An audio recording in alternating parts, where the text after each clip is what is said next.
let's conclude with Engelhardt and Welzel. This is a very important article, okay? It's really important that you read this article. But I'll just kind of give you the essence of the argument. They argue, in contrast to Przeworski, that development does lead to democracy, okay? Economic development happens. The society becomes more prosperous in money terms, but also health, education, and so on. As that happens, people get more action resources, okay? I'm going to explain what those are. These generate a new political culture, but it's deeper than political. It's a kind of much deeper culture of self-expression values. How many of you have heard of Maslow's hierarchy of human needs? Okay, so you know the theory that there's a hierarchy of needs. When you've solved your basic needs, you're more worried about self-expression. These two scholars are really influenced by Abraham Maslow and that theory of the hierarchy of human needs. When people move up the hierarchy to caring more about freedom, autonomy, human dignity, self-expression, that's when they demand democracy, okay? So action resources are the things that happen with development: rising income, wealth, education, professional and occupational skills. Resources that by their very nature as a process of economic development give people autonomy. They've got more choices over their lives as economic development happens. And their core argument is once that happens, people move up the income ladder, they have more education, they've got more autonomy in the workplace, their values change from materialist values to post-materialist values of caring about freedom, self-expression, human dignity. They are more tolerant of minorities and differences. They want to participate more, and they do, and they become more trusting. Remember that measure I told you back last week? Do you think most people can be trusted, or you can never be too careful in dealing with people? That's a measure of generalized social trust, and they say that shifts in a liberal kind of democratic direction with economic development. So survival values are, materialist values, but with that goes people are more unhappy. They're less tolerant. And, they used to have a battery of 5, 6, 8 questions to measure social tolerance. I will just tell you, they found that attitudes toward homosexuals were so strongly correlated with the overall battery of measures toward tolerance of all kinds of minorities that they just used this single measure to get some kind of rough indication of social tolerance. For participation, they say, well, has the respondent said that they have never signed a petition and wouldn't do so? Do they agree that you have to be very careful about trusting people?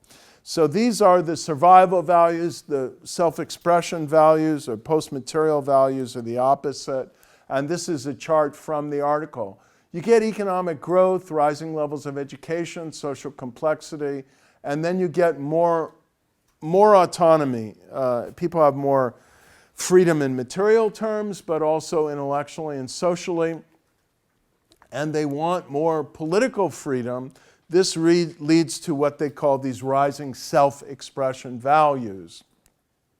This can happen in democracies and make them more inclined toward liberal democracy and sustaining democracy. If it happens in non-democracies, it leads to pressure to get to democracy.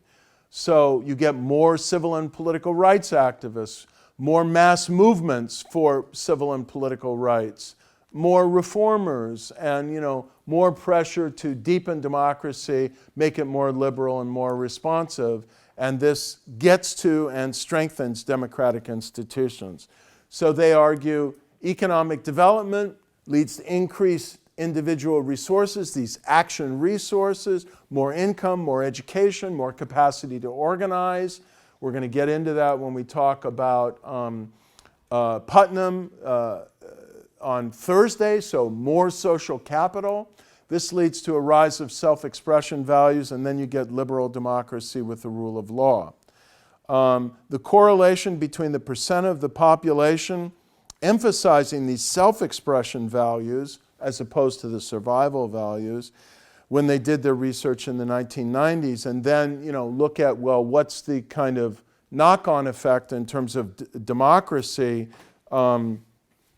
later on, about 7 years later, is extremely high. You don't really find these kinds of correlations very often in political science research. It's 0.90.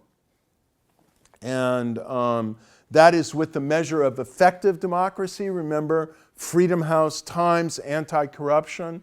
And if you just look at democracy alone, formal democracy, it's still very high. It's 0.73.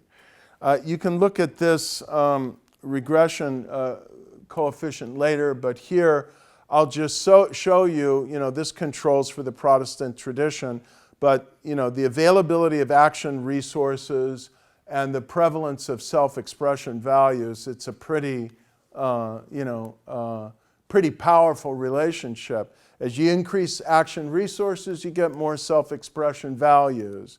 As you get more self-expression values, you get higher democracy. You move up the chain, and this shows you where all the countries are located. So this is kind of their summary quote. As growing socioeconomic resources broaden the range of activities that people can choose, these self-expression values broaden the range of activities to which they aspire. People who've become materially, intellectually, and socially more independent also want political independence, and thus they give liberty. Now he's responding to Asian values over discipline, diversity over conformity, and autonomy over authority. They say that's what happens with economic development. And it's 11:50, so if you have any questions, you can come up and ask them to me.